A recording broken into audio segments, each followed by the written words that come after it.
This video is sponsored by Squarespace.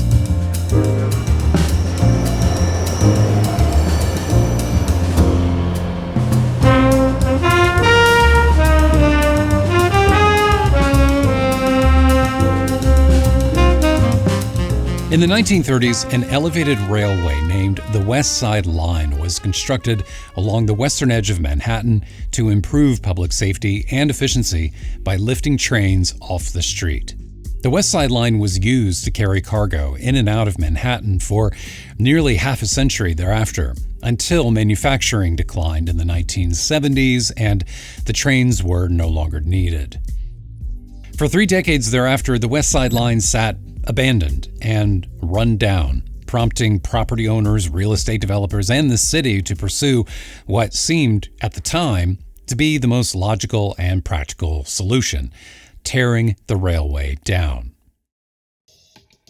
But then in 2000, one of my favorite photographers, Joel Sternfeld, was asked by a small group of community activists hoping to preserve the railway to show the world what the railway looked like from above. Left alone to Mother Nature over the years, the railway had become a natural landscape of grass, wildflowers, and trees growing above the street in the middle of the city. His photos helped visualize what the railway could be and galvanize public support for repurposing it. The railway, now called the High Line, is a central artery for commuters and a popular tourist attraction, visited by nearly 10 million people annually.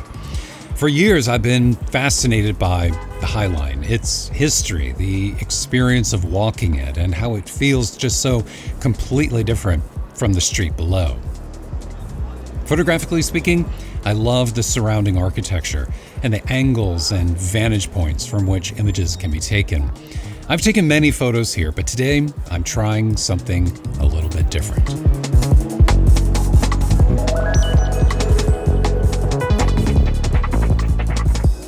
So today's going to be a rather interesting photography experience for me because today I am shooting with a completely different camera, a camera that I have zero experience with. I've never used this camera before.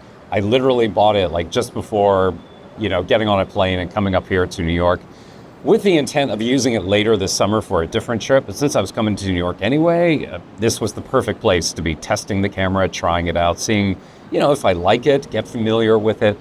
And see how it fits in my workflow and see if it's something I actually want to hold on to and continue using. That camera is a Leica Q2 Monochrom. Now, if you're looking at this and thinking it looks a little bit odd, yeah, it totally does, because I actually bought this camera used from actually a street photographer here in New York, somebody who used this for street photography here. They had modified it with this cheap metal hood on the front, replace the one that normally comes with the camera, that'd be black. And then they have this grip, white speckled paint on it. And it just looks weird, and it looks a little bit like a Frankenstein kind of a camera. But that's the idea, because there's no red dot. There's no, when you have, this on the front and this, you really can't tell what kind of camera it is. I mean, it could be just about anything, purely monochrome, no color at all. Like, you press the shutter on this and that's all you get are black and white images. I mean, it's kind of insane when you think about it, when you can just get a color camera, right? And just convert those color images to black and white. But I don't know, I guess I'm one of those types of people that just, I really enjoy the simplicity of a product, the simplicity of an experience, and being forced into a situation, being forced to, kind of work with the tools that have been given to me. And there was something really attractive and challenging and interesting to me about forcing myself to just shoot in black and white and to just purely think in black and white, not just preview images in black and white. It's a completely different mindset. It's a completely different way of approaching photography, I think, at least.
back to the video in a minute, but first I need to tell you about the best way that you can create a new website, Squarespace.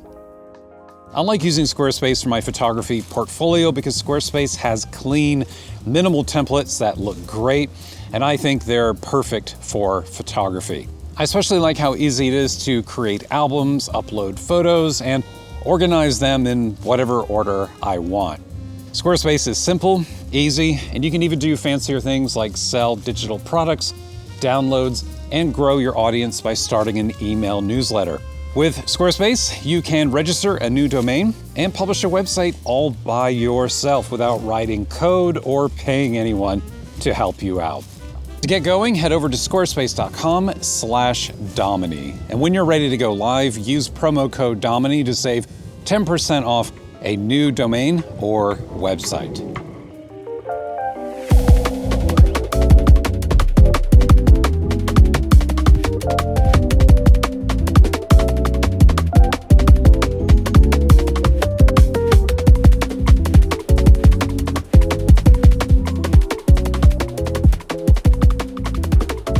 The thing that I've noticed using this camera is that even though it is incredibly simple, it's simple in the sense that it just has a single, 28 millimeter focal length, no variable zoom.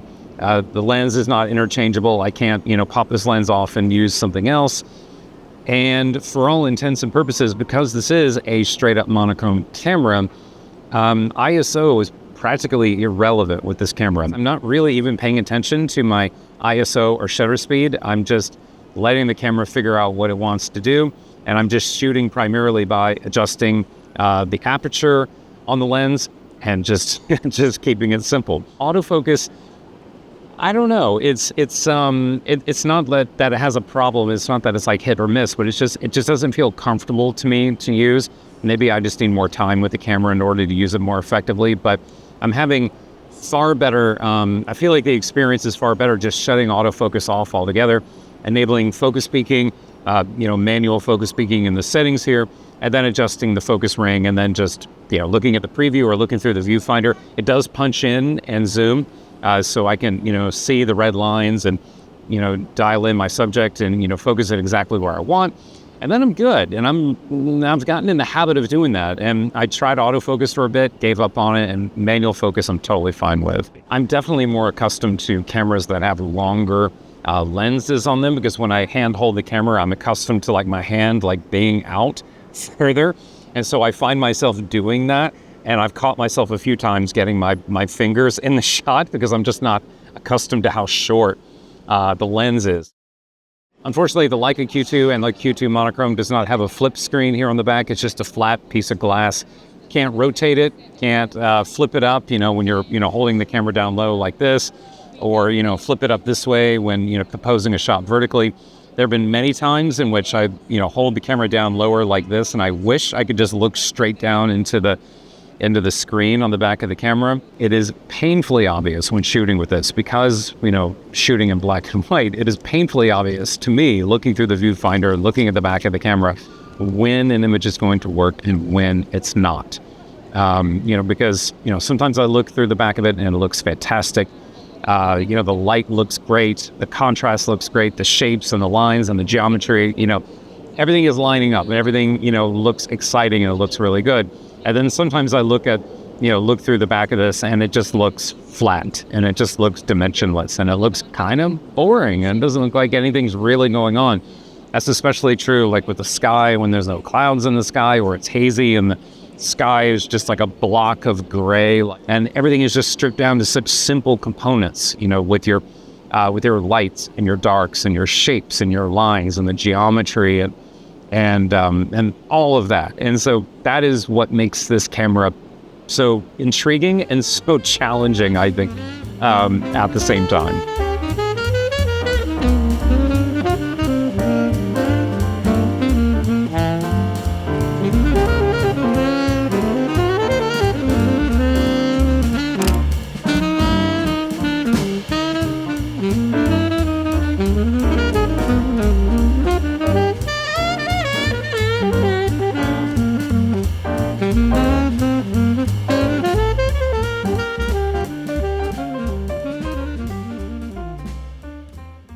So New York was awesome. I had such a good time up there shooting with the Leica Q2 Monochrom, really the perfect camera for that type of environment. And I'm going to go back in a minute and share with you some of my favorite images and why they're my favorites. But first I want to share with you just a few more technical things that I've learned about the camera, some of the things that you may be interested to know. Aesthetically, ergonomically, I mean, come on. I mean, it is such a beautiful camera. I especially like the monochrome body because it, again, does not have the red dot on it. It feels just incredibly simple and straightforward, and everything just feels purposeful and right. Anyway, you can shoot both JPEG and RAW with this camera. If you shoot with JPEG, you have a choice between different picture styles you can choose from, different black and white picture styles. I just shot everything in RAW.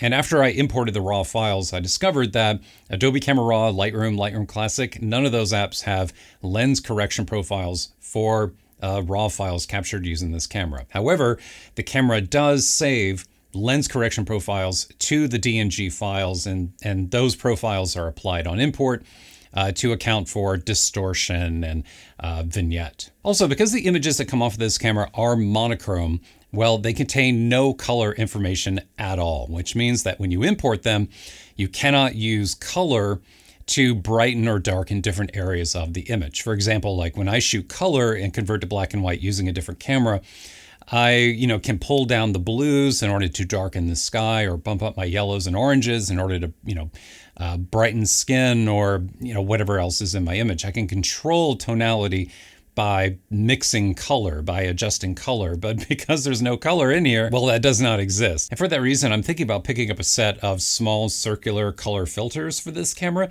like an orange, a yellow, maybe a red, or green, or I don't know, maybe I just buy a whole set of them, but at least then I have a little more control over color when I'm shooting. And I don't know if that's something you have experience with and you have a recommendation to me of some filters I should check out, please let me know down below. Okay, so let's talk about noise. So earlier in the video, I mentioned that ISO wasn't a problem with this camera because the ISO performance was so good, because it's a monochrome camera. The reason that's the case is because a monochrome camera is really just a digital camera without the color filter that sits on top of the sensor. So it's not like they added something to this camera to make it monochrome. It's more like they took something away. And because that filter is not there, well, it performs better when it comes to light sensitivity. It performs better when it comes to detail and sharpness, which means that you can shoot at higher ISO values than perhaps you may be comfortable doing with a regular, color digital camera, and get cleaner files as a result. And what's interesting about Lightroom and Camera Raw is that the Denoise AI tool does not work with Leica Q2 Monochrome files. It's just disabled. I was also surprised to see that the Q2 Monochrome is not supported by DxO Pure Raw 4, which is the latest version of that RAW conversion app.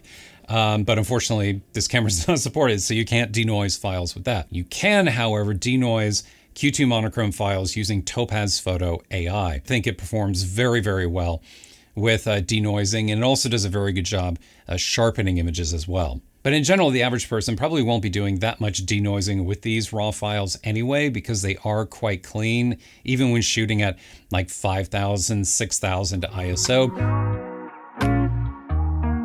The RAW files that come out of this camera, I mean, they look like RAW files. I mean, they are flat, they are pretty gray. And so even though you're shooting in black and white, you're still going to need to go in and add some contrast, add some punch to the image in order to really bring out the image that's there. I haven't experimented with the JPEG modes on this camera because I just always shoot RAW. It's just, what I'm accustomed to, but I do feel like the images just really come to life when you go in and edit them, thereafter after the fact.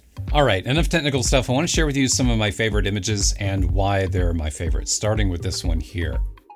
So this image turned out fairly well, I think. I stood there for a while when people were coming in and out of the frame, and I was trying to get a shot with, people in the foreground and then the buildings in the background, And, you know, while I was standing there, I was just watching all these people come by, and they would turn their heads and look at the view. And I wanted to get, you know, something that captured, you know, not just the city, but also, you know, the people looking at the city as well. You know, there's like a woman on the left taking a photo with her phone, then a guy walking by who's also, you know, stopped and turned his head to look. Another guy that looks like he's like racing up with his phone to take an image. Another guy on the right who's like holding up his hand. It's almost like he's pointing at it. A woman at the far right who's also walking in order to take a photo, I assume. The one thing that didn't quite work out is that if the two women on the far left, if they had turned their head and looked as well, it could have been great. But I do like the energy. I do like, you know, this. I like how everyone is, you know, looking in the same direction. And so, yeah, and so I felt like it turned out fairly well. As far as the architecture goes, I mean, as I said earlier, I'm just, oh God, I just love the architecture of the High Line. I think, you know, having all these buildings that, you know, were built up around the railway, you know, because the railway's been there for decades. And so they kind of built around it. And so it creates these really awesome shots like this one here.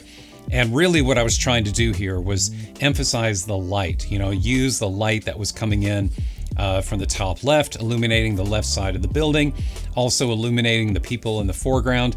And again, another one of those shots where I stood there for a pretty long time, trying to shoot it so that there was no one immediately in the foreground in front of me, kind of gumming up the bottom of the image and creating some friction there. I wanted some space there, a little bit of a gutter, so that, you know, attention would be focused on the people who are in the sunlight. Another image that I really like, you know, here obviously playing with a sense of scale with this massive building that is, you know, towering over the walkway. And then you have just this small little person that is, you know, walking underneath it for, you know, a sense of scale. And again, standing in the light, wearing a white shirt. You know, I waited for that moment when they were walking so that, you know, they really popped in the black and white. And then finally, I want to mention this image here. Now, this was taken at the bottom of a stairwell. There's multiple stairwells in which you can walk up onto the High Line from. And this was at the bottom of one of the stairwells. And I'm kind of fascinated with these old New York buildings that are still there next to the High Line, even though it's been there for what, like 15 years now, something like that. And there's been a lot of commercial development, a lot of money has been poured into that area, just that general area, Hudson Yards, all of that in New York. When you walk around, you'll still find these old buildings. And I can't believe that some of these are still standing and they're, you know, no one has come in and bought them out and built a skyscraper or anything. I don't know. It's just, you know, it's just old New York with the fire escapes and everything. You can't beat it. And there was something about this particular image here, this particular building, that it almost felt like a set piece, like the backdrop of like a theatrical play or something. It's kind of hard to describe, but really nice light coming from the west, illuminating the left side of the building. So yeah, I'm definitely a fan of that one. So am I going to hold on to the Leica Q2 Monochrom? Am I going to keep shooting with it? Well, for the time being, yes. I mean, I mentioned this earlier, but I do have a trip coming up in a few weeks where I plan to use it again. Going to be using it quite a bit on that trip, I think, and I'll be, you know, sharing with you some videos from that. In some ways, I kind of think this camera doesn't exist yet, but whenever Leica gets around to making a Q3 monochrome, I kind of feel like that is going to be a pretty fantastic camera, because, you know, the Q3 has a flip screen on the back, whereas the Q2 does not. And that is one of the main things, one of the main limitations of this camera that I'm not particularly thrilled with. But on the bright side, now that the Q3 is out, the Q2s are much more affordable. I mean, I feel like I got a really good price on this used. Otherwise, I wouldn't have bought it. I just love how, like, back to basics it is. I mean, I've talked about this in other videos before about, you know, like how important it is to be finding light, to be like going to the light, you know, working with light instead of prioritizing subjects and then just hoping that the light works out, you know? I mean, this really forces you to think about that, because like on a cloudy, overcast day when there's no light and everything's kind of dim, man, the images are pretty boring. Quite honestly, that come out of this camera, like they are not impressive at all. But when you have like a really strong light, really nice light, it's fantastic. I mean, it's so much fun to shoot with. Anyway, that's it. Thanks so much for being here. Thank you to Squarespace again for sponsoring this video, and I will see you next time.